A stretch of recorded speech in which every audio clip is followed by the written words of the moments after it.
No ano passado, por conta dos repetidos decretos, seja por pandemia ou por conta da estiagem prolongada, os municípios paraibanos acumularam um prejuízo de mais de R$1 bilhão. Esse estudo foi feito pela Confederação Nacional dos Municípios e divulgado ontem. A Paraíba teve em 2020 mais de R$1 bilhão em prejuízos por causa dos decretos de emergência publicados pelos municípios e pelo Estado. É o que aponta um estudo publicado pela Confederação Nacional dos Municípios, que leva em consideração situações geradas inclusive com os decretos que tratam da questão sanitária por conta da pandemia da Covid-19. Os prejuízos catalogados pela entidade vão de 1º de janeiro a 31 de dezembro do ano passado. No Brasil, esses prejuízos totalizaram 62,5 bilhões de reais. No caso da Paraíba, foram vários decretos de calamidade publicados nesse período, que passam pelo reconhecimento do poder público da situação anormal provocada por desastres causando sérios danos à comunidade afetada. É onde se encaixa a seca com ausência prolongada, deficiência acentuada ou fraca distribuição de chuva ou período de tempo seco suficientemente extenso para que haja grave desequilíbrio hidrológico. Em decorrência desses desastres, no ano passado ocorreram 13.065 decretações de situação de emergência, solicitando reconhecimento federal por parte da Secretaria Nacional de Proteção e Defesa Civil do Ministério do Desenvolvimento Regional.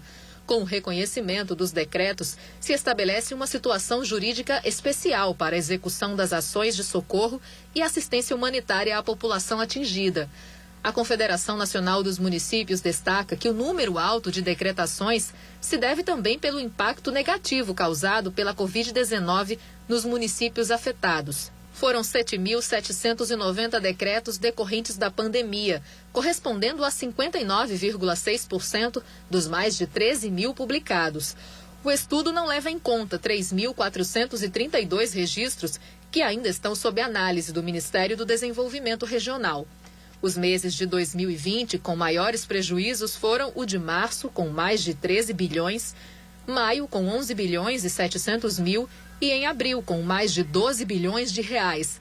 O governo federal liberou no ano passado mais de 234 milhões a municípios e estados para ações de prevenção, resposta e recuperação de áreas afetadas por desastres. Mais de 169 milhões foram direcionados para os municípios afetados por desastres, correspondendo a 72% do total, e 64 milhões e meio para os estados, correspondendo a 28%. Dentro dos desastres naturais que ocorreram durante a pandemia, a seca foi o desastre que mais causou prejuízos nos municípios afetados. Mas ela ficou mais concentrada nas regiões Nordeste e Sul, somando um grande prejuízo no valor de 39,6 bilhões, correspondendo a 63% do total. Na Paraíba, os prejuízos chegaram a 1 bilhão e 234 milhões de reais no ano passado. Em muitas localidades brasileiras, a calamidade causada pela pandemia somou-se aos efeitos adversos dos fenômenos naturais. Houve crescimento de mais de 68,5% em relação ao ano anterior.